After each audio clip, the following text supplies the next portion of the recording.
What sets the top 1% of all businesses apart? What's the difference between a business that thrives and a business that survives? Strategic executive leadership. In every successful organization, there's one group that sets the vision and paves the path forward, the executive team. They're not making day-to-day decisions. They're shaping the future of your business. In this episode, which is a series on the anatomy of building a team, you're now on episode number 4. If you haven't checked out the first, second, or third episodes, make sure you go check those out. In this episode, I'm going to cover how executive leadership drives a company's direction, influences company culture, and ensures long-term success.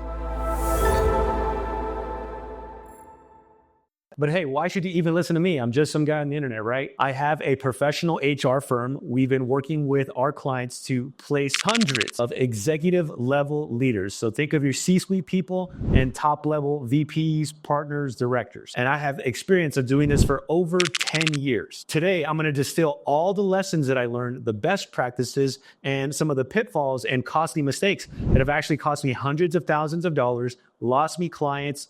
I've had teams leave for all kinds of reasons, and I've had a lot of headaches that you're gonna save if you watch this video. Let's define the role of an executive leader inside of your business. Your executive team are a group of executives responsible for setting the company's vision, mission, and long-term strategic goals. They guide the organization by defining its direction, culture, and overall values. When I think of an executive level leader for ourselves and our clients, the first thing that I'm thinking of is vision setting. You, the founder, and your executive team, you guys are responsible for setting the vision of your entire company. Together with your executives, you guys will not only create the long-term vision, but also the long-term strategy that backs that vision for the entire company. You then have to communicate that vision to your senior level leaders, your mid-level leaders, and your frontline staff, even your customers,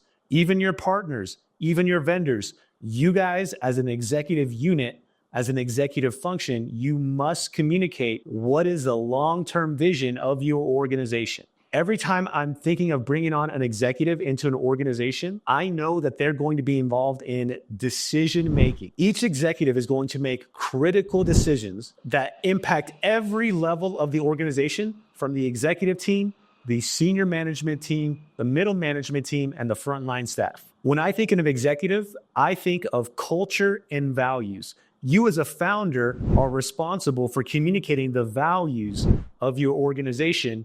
However, the people that you place in charge, if you've ever seen a professional sports team, they got the C, the little C badge, or if you've seen the military where they have the stripes and the ranks and the stars, you as a founder, you put those people in place. And those people that you put in place, they're going to be communicating the values and the culture of your organization. So choose wisely. And finally, when I think of an executive, I think of adaptability. No business stays the same for 20 years. If you want to stay ahead of the curve, if you want to continue to grow your business is either growing or it's dying. There's absolutely no middle ground. If you stay at the middle ground, inflation goes up and your business is worth less. You're actually dying. The best executives anticipate market shifts, economic challenges, new opportunities, and they also steer the business through uncertain times. Having an adaptable executive level leader inside of your business allows you to breathe. It allows you to come to crises, problems, opportunities, challenge with experience, expertise, and most importantly, confidence in leadership. So what kind of skills do I look for when I hire an executive for ourselves or one of our companies? Effective executive leaders possess a unique combination of skills that allow them to drive the company forward. Here's what I believe are the top skills, traits, and qualities for executives to be impactful at your business. Number 1, strategic vision. All of the best executives that I've ever worked with had the ability to think ahead and literally draw a map to the company's success, even when things were a little shaky or uncertain. Number 2, communication. Every executive must clearly and effectively communicate the mission, the goal for the company to everybody in the organization, even your customers, even your vendors, even your competitors, even your partners. Number 3, decisiveness. Every executive must have the capacity to make difficult decisions quickly, especially in high stakes situations. When you bring an executive onto your company, you obviously want to make sure that they have experience, knowledge, and expertise in their field that they're responsible for, because one decision could make or break your company. The worst thing you can do is to have an executive who is undecisive. Number 4, influence, inspiration, and motivation. Strong executive leaders inspire trust and motivate others to believe in, work towards the vision of the company. And number 5, this is a big one, crisis management. Executives must be able to lead your business through challenging times, maintaining focus and direction. As a business, problems will happen. Having the right executive teams inside of your business allow you as a founder to trust that they're going to handle crises so you don't have to, or at least so you don't have to do it alone. Now let's talk about the executive's role inside of your company. One of the biggest aspects of every executive is that they establish or reiterate company culture. Each executive you hire will play a vital role in establishing and maintaining company culture. Every action, every decision, and every interaction will set the tone for the entire organization. Here are 4 culture building elements. Number 1, modeling the values of your company. Your executives must consistently model the core values of your company, because when they do this, they create a standard for all employees that they have to meet, so that everybody knows that these are the values of the company, these are the standards of the company, and we need you here or better. Anything below this is below standard. Number 2, hiring for a cultural fit. One of the best things that has helped me and the companies that I work with is after we hire anybody, it could be frontline staff, mid-level staff, senior level staff, or even fellow executives, or even people that are on the board of advisors,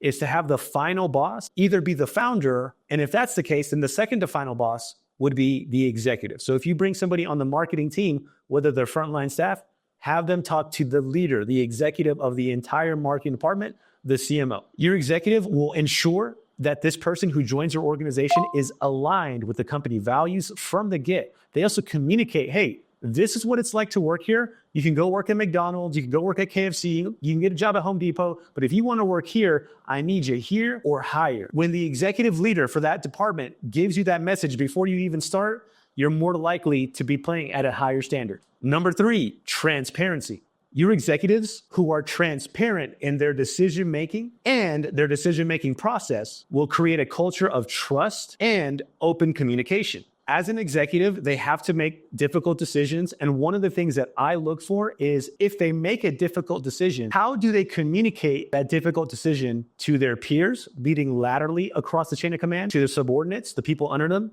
down the chain of command, or up the chain of command? How do they handle that? The best ones will always say, hey guys, I had to make this decision.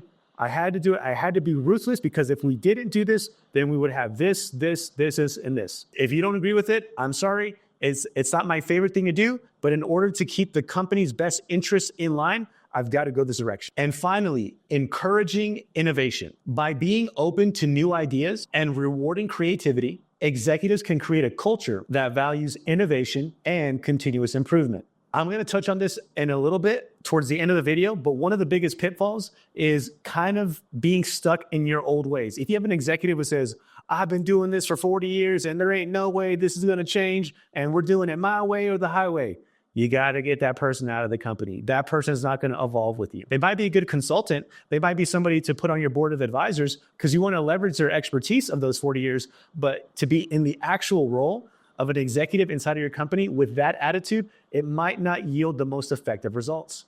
So what do executives actually do inside of a company? When I first started hiring executives for myself and others, I was really curious because up until that point, I was the one making all the executive level decisions. And I thought that because I brought somebody with a lot of experience and an awesome resume, that they were just going to make my business magically better overnight and they were just going to run my company for me But that wasn't the case. It wasn't until that I had the realization that executive leaders are responsible for ensuring the company's long-term success by adapting to market changes, recognizing new trends, and capitalizing on growth opportunities.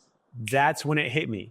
I said, oh, an executive isn't a founder. An executive is somebody who I can leverage as a founder. If I want to have long-term success within my company, I need to leverage the experience and the expertise of my executives so that they can help me create a vision, communicate a vision, and make sure the company is moving forward by helping me lead the team, not by magically taking the keys to the kingdom and riding off to the sunset with my business. It's my business. I'm the founder. So here's what executives actually do. And it took me a long time to figure this out. Number one, market awareness. Your executives have got to stay informed about industry trends, competitor actions, and customer needs to make proactive decisions. They have to be a student of your business model, and the industry. Number two, resource allocation. Your executives have to make strategic decisions and choices about where to invest company resources for maximum growth and impact. Number three, risk management. The best executives identify potential risks, and they also have a contingency plan in place to handle any unforeseen challenges. That's what the best executives do. I had an executive come into one of my clients' company, they're in manufacturing. They said, oh my God, you only have one backup plan for this. And the company was like, yeah, why would we need two backup plans? Because what happens if the first backup plan doesn't work? And guess what? Like 15 months later, that first backup plan, it didn't work. And if it wasn't for this executive establishing the next backup plan, guess what? That business would have been totally SOL. Number four, fostering an environment of innovation. The best executives, they create and they facilitate an environment where everybody, even your frontline staff, can innovate. They could optimize processes. They could bring new ideas into the game. I don't know if you've ever heard the story of Frito-Lay with the hot Cheetos, how the janitor had this idea to make the regular Cheetos with this spicy hot Cheetos, powder or flavoring, and he brought it to the CEO because one of their company cultures, but anybody can make an impact at the organization. That was posted up on a big sign there. And the janitor saw this and say, hey, I have this idea. Let me bring it to you. And they brought it to the CEO. The CEO loved it. And now you probably see hot Cheetos all over the world. The best executives create that safe place where new ideas can surface and be tested without a fear of failure. If you say, hey, yeah, bring your ideas here, but then you reprimand people or you kind of humiliate them or shame them for having a bad idea, then you're not going to have many people step up. So how do you measure success for executive leaders? At the end of the day, executives are ultimately responsible and accountable for the organization's performance. And one thing you have to do as a founder is design quantitative and qualitative metrics, things that you can actually measure. A lot of times we as founders say, oh my God, I don't like Jane. Jane is the worst executive I've ever hired. That's a subjective opinion. You cannot have a subjective opinion when it comes to objective matters. Here's some examples of key KPIs that I look for in my executives that I work with. Number one, and this is the most important one, revenue and profitability. Are they meeting targets? Are they exceeding targets? Or are they below targets? They're not making money. I might need to bring in another executive to get that done. Number two, employee engagement and retention. Are the executives maintaining a motivated, loyal workforce that aligns with the company values? Or are they being really negative, mean, disrespectful to people, and you have a lot of turn or churn when people are just leaving the company? Yeah, I didn't like my boss. See you later. Bye. Or do they have people stay here for years? Is there a career path for everybody in the organization, even frontline staff? Are they mentoring people? These are things that we measure to make sure they're having an impact on the long-term success of the company. Customer satisfaction and loyalty. Are your clients happy buying the stuff? Do they buy more? How often do they buy? Do they send in referrals? The executives are ultimately responsible for that. And if you're not having those initiatives in place, or if it's just not getting done, either you don't have enough high quality sales or service processes in place that your executive leaders need to get a handle on, or maybe your product is just not that good, which is another problem maybe your operations and fulfillment need to be looking at. And finally, the advancement of strategic goals. Every company should be having a milestone, long-term objectives. This could be things like product innovation or market expansion. And if your company isn't hitting these milestones, you have to look at your executive team. So now let's talk about the pitfalls of executive leaders. The biggest one that I see that's most common in my experience is losing sight of ground level operations. When executives focus solely on big picture strategy, sometimes they can lose sight of what's happening at the ground level. This disconnect can lead to a misalignment between strategy and execution. You don't want that happening. This happens because your leaders, they don't fully comprehend the day-to-day challenges that their team faces. So here's how you avoid it. Have your executives in their calendars, make it a habit, put it in their calendars, schedule it, of regularly engaging with mid-level managers and frontline staff. This allows a feedback loop from all levels so that everybody stays connected to the operational realities of the business. Number 2, failure to communicate vision clearly. Even the best vision and strategy will fall flat if it's not effectively communicated throughout the organization. When the message isn't clear, teams may lack direction and purpose, leading to inconsistent or uncoordinated efforts. So here's how you avoid that. Develop a communication plan to share vision and strategic goals with every level of the organization. I like to do this best with town hall meetings or group meetings, emails, official memos, and team briefs to reinforce this message. The best way to do that is communicate with 3 to 5 simple words. So somebody like a President Trump, they say, make America great again. There's 4 little words. Make America great again.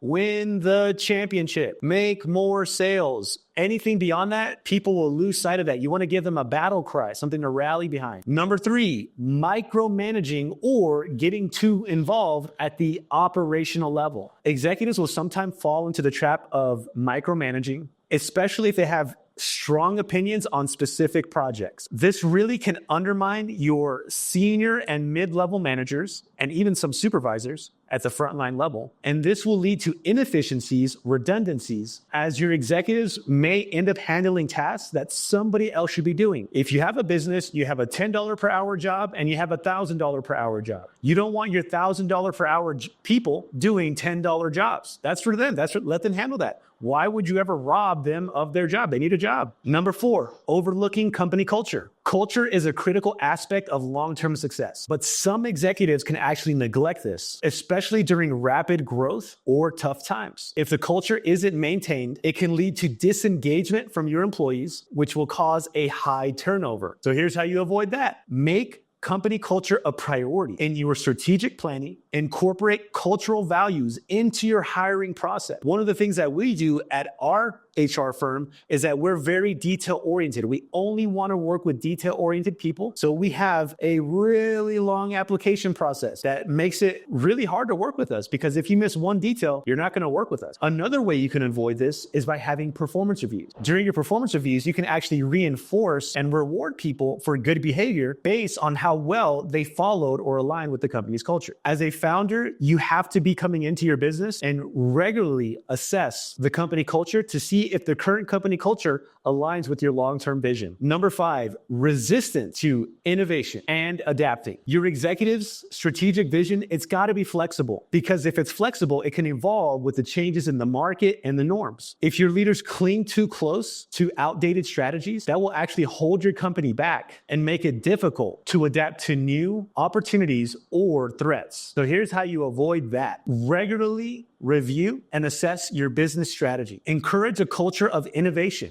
where team members feel comfortable bringing new ideas forward. I'm sure if you're watching this, you probably have a Gmail account. Did you know Gmail was created by a frontline Google employee? I think every Friday, frontline employees or developers can take the entire day to just focus on a project that might make Google awesome. Well, on one of those Fridays, some guy at the entry level, he made Gmail. And then another guy made Google Calendar. This is what Google does. And they create that. They bake that into their process. That's part of their weekly checklist. Every Friday, we want you to innovate. And now Gmail is worth a couple billion of dollars, if not hundreds of billions of dollars for Google. Number 6, focusing too heavily on short-term gains over long-term goals. Some executives may prioritize immediate wins to satisfy stakeholders, or meet their quarterly targets. But this can actually undermine the long-term growth and stability of your organization. Maybe you have a sales leader that knocks off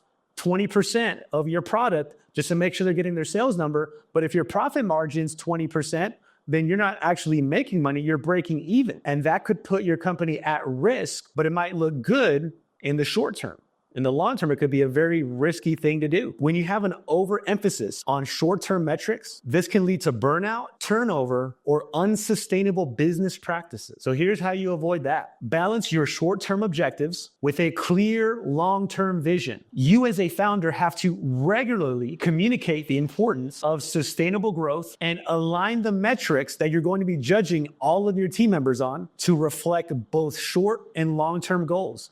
If that's happening, it's because you as a founder, you haven't had the strategy with your executive team. You haven't had the vision to think, do these metrics align with what we want to build? Number 7, not developing a succession plan. Without a well-defined succession plan, your organization is at risk of losing direction, stability, and continuity if key executives leave unexpectedly. This lack of planning, because that's what it is, it's a lack of planning, can actually disrupt the momentum of your company and create gaps in your leadership. So here's how you avoid that. Your executives and you as the founder need to proactively identify and mentor potential future leaders within the company. Build a pipeline and a career path for leadership positions and establish a succession plan that includes training, mentorship, and documented processes. We had an older gentleman who was an executive for one of our companies.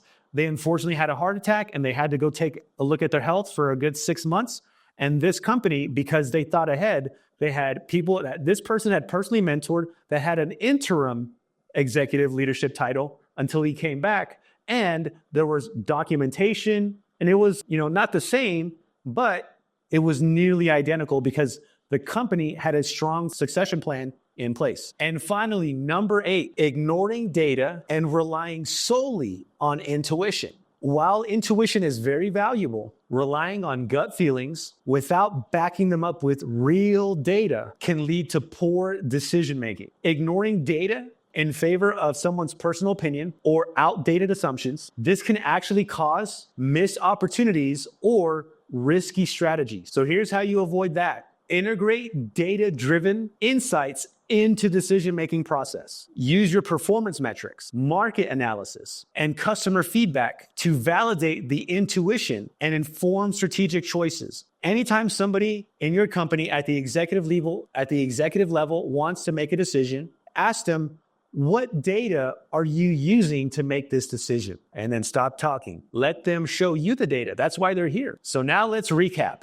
The executive team sets the vision, the culture, and long-term goals of the company.